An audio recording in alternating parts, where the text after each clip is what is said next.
भाई ब्यास नदी पूरे गुस्से में इस टाइम पे, पूरे गुस्से में।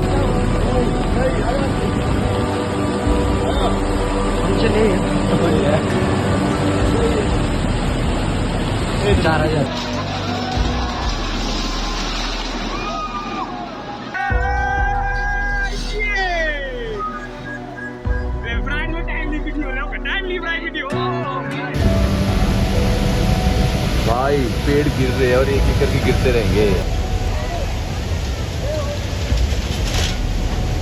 ओ भाई, ओ भाई,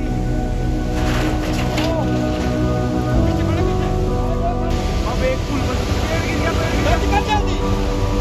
ओ भाई, पेड़ गिर गया एक और।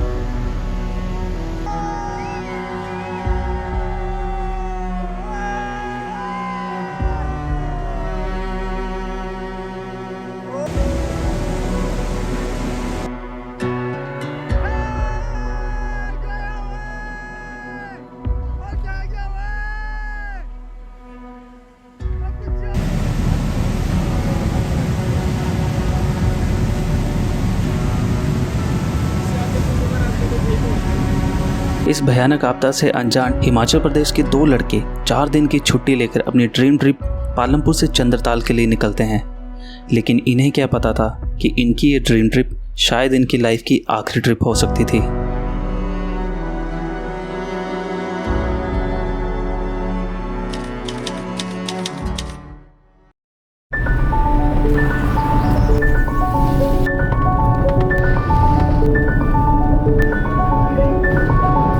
पालमपुर से सिसु का सफ़र लगभग 240 किलोमीटर था, जो कि लगभग हम 7 घंटे में पूरा कर लेते हैं। लेकिन मंजिल में पहुंचने से पहले हिमाचल की खूबसूरत वादियां हमें कुछ इस तरह दिखी।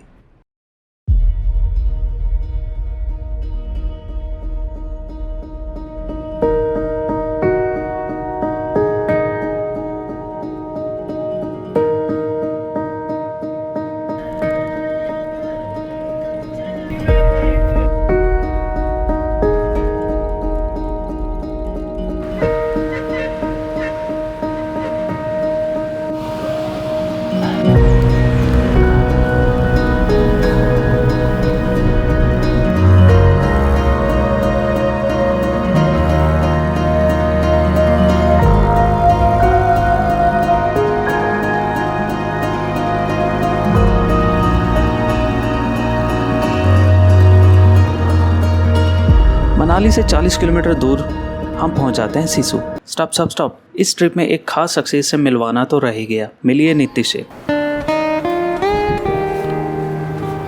जो कि मेरे कॉलेज के समय से एक खास मित्र है और एट प्रेजेंट नीतीश भारत की एक शानदार कंपनी पेटीएम में एक अच्छी पोजीशन पर काम करता है। वैसे तो नीतीश ने अपनी इस ट्रिप के लिए 3 दिन की छुट्टी ली हुई थी, लेकिन वर्क फ्रॉम होने की वजह से ये अपना काम थोड़ा सा ट्रिप में समय निकाल कर लेता है। अब बढ़ते हैं कहानी में आगे। सिसु पहुंचने के बाद एक डिसेंट सा कमरा लेकर हमने सोचा क्यों ना बचे हुए समय में थोड़ा सा सिसु को एक्सप्लोर किया जाए, और हम पहुंच जाते हैं सिसु के फेमस वाटरफॉल देखने।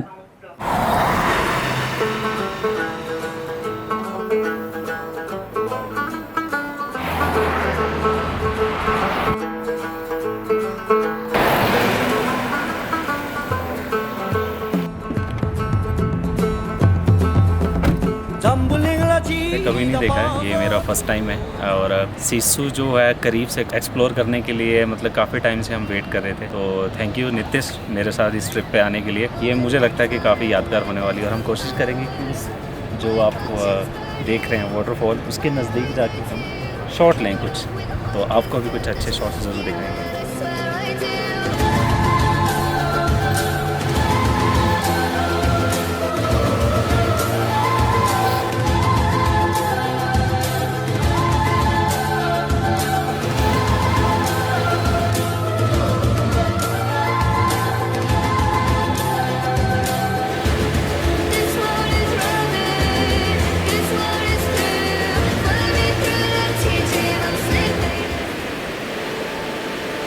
समुद्र तल से लगभग 10,000 फीट की ऊंचाई पर यह वाटरफॉल देखने में बहुत ही खूबसूरत लग रहा था, लेकिन दूसरी तरफ इतनी खूबसूरत जगह पर यह सब कचरा देखकर थोड़ा सा दुख भी हुआ। हम कभी भी प्रकृति के करीब जाने की कोशिश करें तो हमेशा इस बात का ध्यान ज़रूर रखें कि जिससे प्रकृति को नुकसान ना पहुंचे। नितिश जी, कैसा लगा आपको फर्स्ट टाइम सिसु में आकर? सब कुछ बढ़िया है यार। मतलब लोग आ रहे हैं, कमर्शियल एक्टिविटीज़ चल रही हैं, जो प्लानिंग चल रही है, लोग मैगी खा रहे हैं फैमिलीज के साथ, जो एक तरह से शायद एरिया की इकोनॉमी के लिए ठीक है, लेकिन नेचर के लिए देखा जाए तो शायद थोड़ा नुकसान है। लेकिन चलो, कुछ पाने के लिए कुछ खोना पड़ता है। वेदर कैसा लगा आपको यहाँ का? वेदर तो अमेजिंग है यार। नॉर्मल टेम्परेचर से थोड़ा सा लो है, अभी तो प्लेजेंट लग रहा है। ऐसा वेदर इस टाइम पे तो मुझे लगता है कि इंडिया में कहीं और होगा। हमारे व्यूअर्स को नेक्स्ट ट्रिप का प्लान बता सकते हैं? अगले दिन हम कहाँ के लिए निकल रहे हैं, थोड़ा सा आइडिया दो। सो आज हम लोग आज की नाइट प्रॉब्ली सिसु में स्पेंड करेंगे।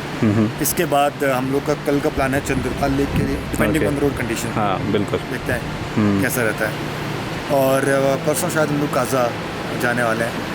नेक्स्ट टाइम आओगे यहाँ पे विंटर ट्रिप में अगर स्नो हुई तो? नेक्स्ट टाइम मैं आया तो मुझे ये मालूम है कि इस बार रहना कहाँ पे है। जहाँ पे इस वक्त हम लोग खड़े हुए हैं, अपना ये वाटरफॉल के पास जो यहाँ पे होती है कैंपिंग। यस, इससे बढ़िया जगह नहीं है। यस, और अभी भी मेरे को नज़र आया, मैं आपको इसके बाद दिखाऊंगा। यहाँ पे शायद वो डोम वाले टेंट भी लगे हुए हैं जहाँ से आप व्यू ले सकते हो। ओके, क्या बोलते हैं, लेकिन जहाँ से आपको आसमान का पूरा व्यू एकदम सही से आता है। नाइस नाइस, बाकी अच्छा है।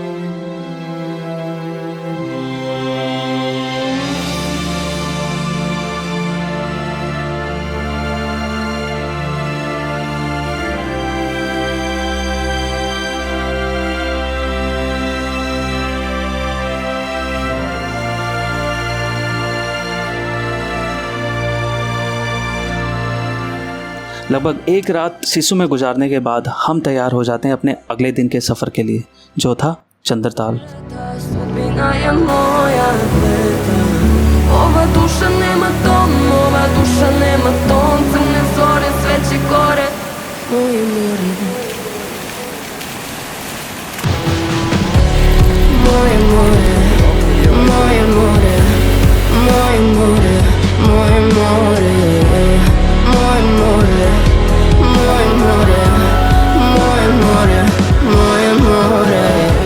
काजा के लिए निकलने से पहले मैंने पहले ही रिसर्च की थी कि काजा का 100 किलोमीटर का रास्ता पूरा ऑफ रोड है। ना ही आपको मोबाइल सिग्नल देखने को मिलेगा और ना ही इस 100 किलोमीटर के रास्ते में आपको कोई मैकेनिक या टायर पंक्चर वाला मिलेगा।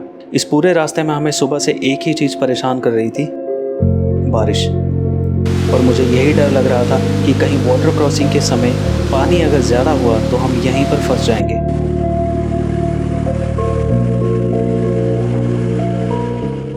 और शायद हमें गाड़ी में ही कहीं रात ना गुजारनी पड़े।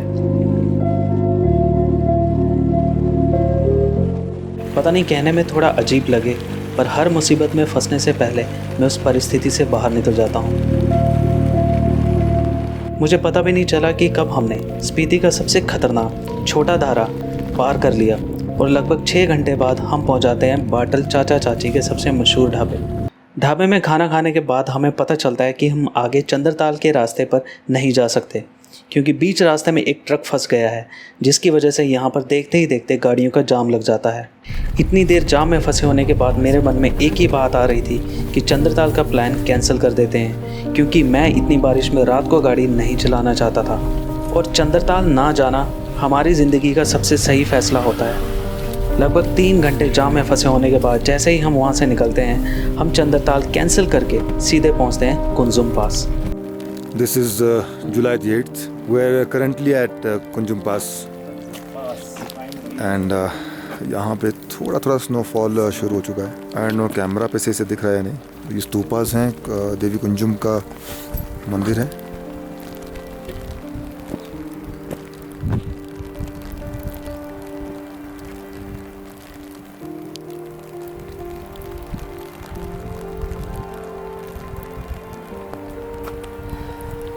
सोनू कैसा लग रहा है स्नोफॉल्स?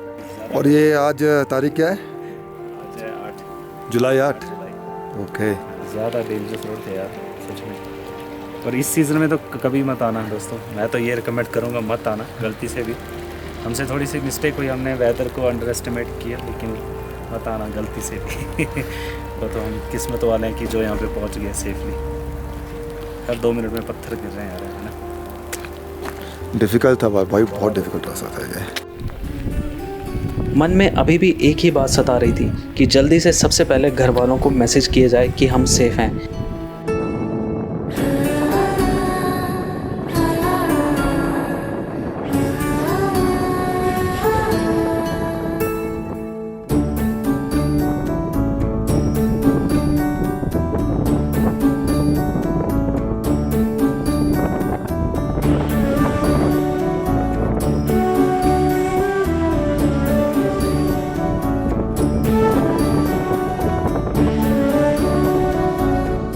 इसलिए अब हम बिना रुके निकल पड़ते हैं गाज़ा के लिए। लगभग पूरे 100 किलोमीटर ऑफ रोड गाड़ी चलाने के बाद जैसे ही हमें पक्की सड़क दिखती है तो हमारी खुशी का ठिकाना नहीं रहता।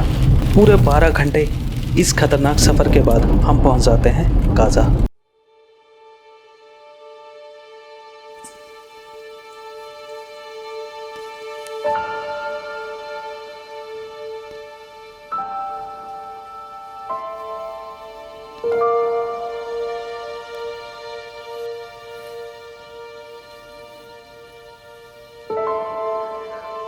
सुबह का नाश्ता करने के बाद हमें मिलती है एक बुरी खबर। लगातार 2 दिन से हो रही बारिश से कई जगहों में बाढ़ आ गई है और नदी का जलस्तर बढ़ने की वजह से मनाली में भारी नुकसान हुआ है।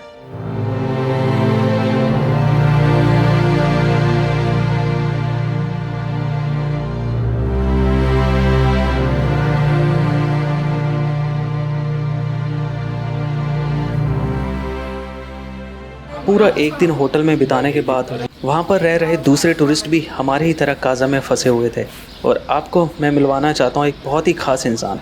मिलिए रिक्की भाई से। वैसे तो ऑस्ट्रेलिया के स्थायी निवासी हैं लेकिन दिल और जन्म से हिंदुस्तानी हैं। अकेले ही भारत घूमने निकले रिक्की भाई से हमारी मुलाकात गाज़ा में होती है। आते हैं यार, मैं तो पानी बहुत तेज है, कहता नहीं ढूंढ लेंगे कल। और एक दिन साथ बिताने के बाद रिक्की भाई अपनी टैक्सी में हमें गाज़ा घुमाने के लिए वहाँ की फेमस जगह ले जाते हैं जो कि थी चीचम ब्रिज।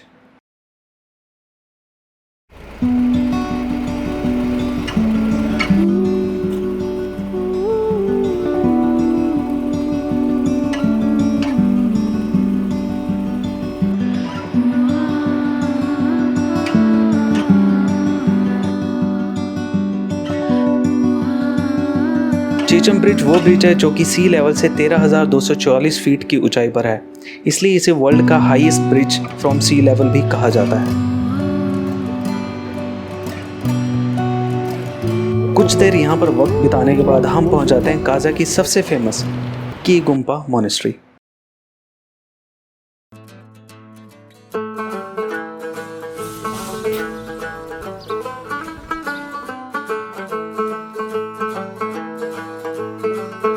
मोनेस्ट्री में समय बिताने के बाद हम वापस से होटल आ जाते हैं और ठीक अगले दिन रास्ता खुलते ही हम निकल पड़ते हैं इंडियाज़ हाईएस्ट पोस्ट ऑफिस। मेरे पास उसमें कैमरा ना होने की वजह से फ़ोन में ही उस पल को कैद कर लेता हूँ।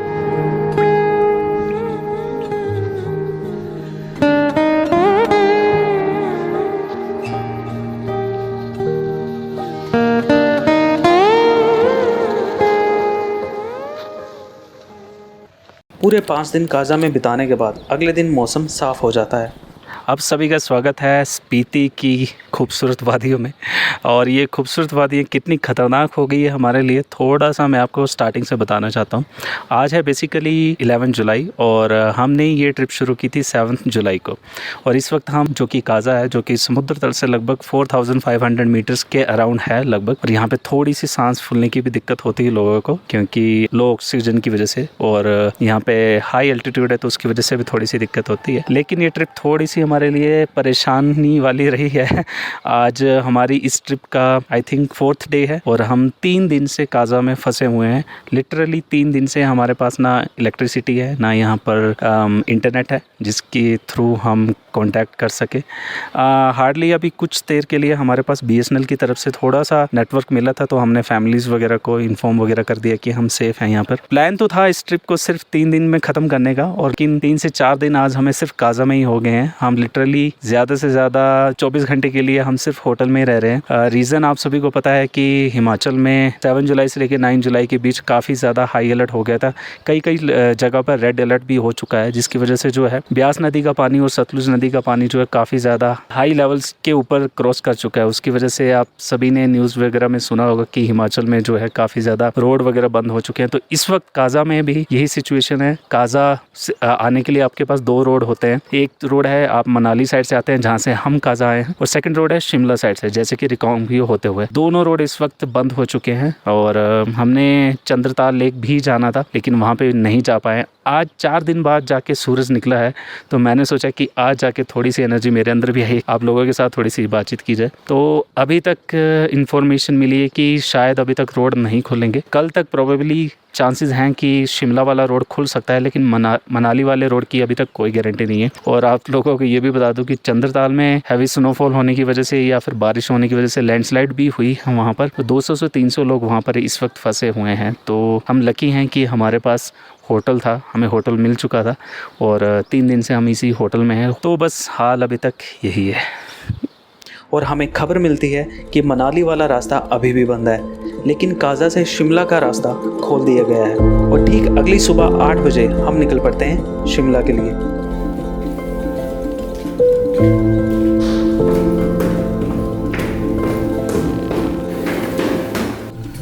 सो फाइनली गाइज अभी हम निकल चुके हैं। मॉर्निंग के ऑलमोस्ट 9 बज रहे हैं और 5 दिन के बाद मैं और नितिश जो है इस ट्रिप की क्लोजिंग के लिए अभी हम शिमला के लिए निकले हैं। अभी सिर्फ हमें 1 ही घंटा हुआ है। रोड की कंडीशन कुछ इस तरीके की है, मैं आपको दिखा सकता हूँ। यहाँ पे थोड़े थोड़े पैचेस हैं, स्लशेज हैं, बट फिर भी अभी ठीक है।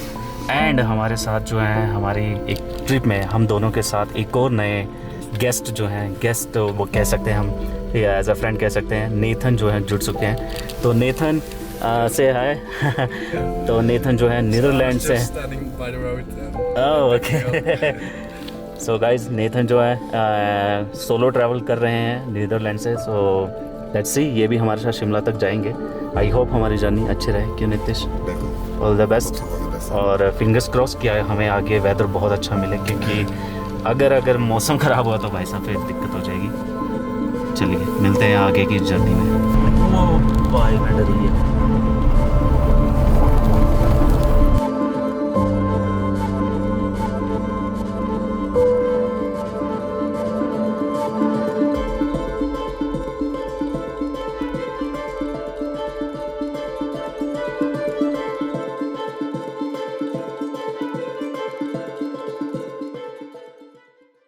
काज़ा से 10 घंटे गाड़ी चलाने के बाद हमें फिर से खबर मिलती है कि रास्ते में लैंडस्लाइड होने की वजह से शिमला का रास्ता बंद हो गया है और हमें रिकांगपिओ के कल्पा में फिर से एक कमरा लेकर रुकना पड़ता है। कल्पा में हमें न्यूजीलैंड से आए कुछ टूरिस्ट मिलते हैं जो कि पूरे भारत को 3 व्हीलर एक ऑटो में घूमने के लिए निकले हुए थे। रात को रोड खुलने के बाद हम कल्पा से सुबह 6 बजे निकलकर ठीक रात के 8 बजे पालमपुर पहुँच जाते हैं।